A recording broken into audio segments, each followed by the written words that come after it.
Les végétariens et les risques d'AVC, le mystère de la lumière verte et le clonage de chats en Chine. Nous sommes le vendredi 6 septembre, je suis Pauline Morsley, bonjour à toutes et à tous. Voici votre concentré d'actualité scientifique sélectionné par MaxiScience. La différence entre l'homme des cavernes et nous, c'est le résultat de la science. Et ce n'est pas une opinion, c'est de la science. Notre monde n'est pas si moche. La nouvelle surprenante du jour nous vient de la revue British Medical Journal. Une étude publiée dans le magazine affirme que les personnes étant végétariennes ou végétaliennes auraient un plus grand risque d'accident vasculaire cérébral, aussi appelé AVC. Toutefois, l'étude clame aussi que les personnes adoptant ce régime auraient un risque plus faible de développer une maladie cardiovasculaire.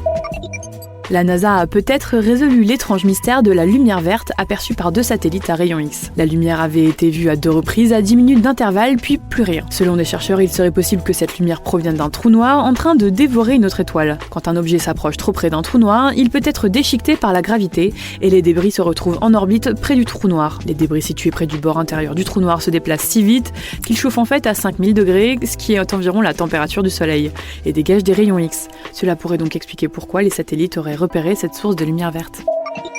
Une entreprise chinoise a réussi à cloner un chat. Nommé Ali, il a été cloné afin de ressembler au mieux au défunt chat d'un propriétaire éploré. C'est une première en Chine où cette expérience pourrait signifier d'ouvrir la voie au clonage des pandas. En effet, cela fait plusieurs années que le sujet intéresse Pékin qui voit sa population de pandas décliner tous les ans. On vous en parlait il y a quelques jours dans le podcast, un satellite de l'agence spatiale européenne a évité un crash avec un satellite de l'entreprise d'Elon Musk, SpaceX. Selon l'agence, une fois contactée, SpaceX n'aurait pas souhaité intervenir. Depuis, l'ESA réclame un code de la route spatiale afin de prévenir ce genre d'incident et de déterminer les responsabilités en cas d'accident. Voilà, c'est tout pour aujourd'hui, merci pour votre fidélité. Pour en savoir plus sur les news du jour, n'hésitez pas à consulter le site de MaxiScience et en attendant, on vous dit à demain pour de nouvelles actualités scientifiques. Voilà. Il ne reste plus qu'à vous remercier de votre attention. Au revoir.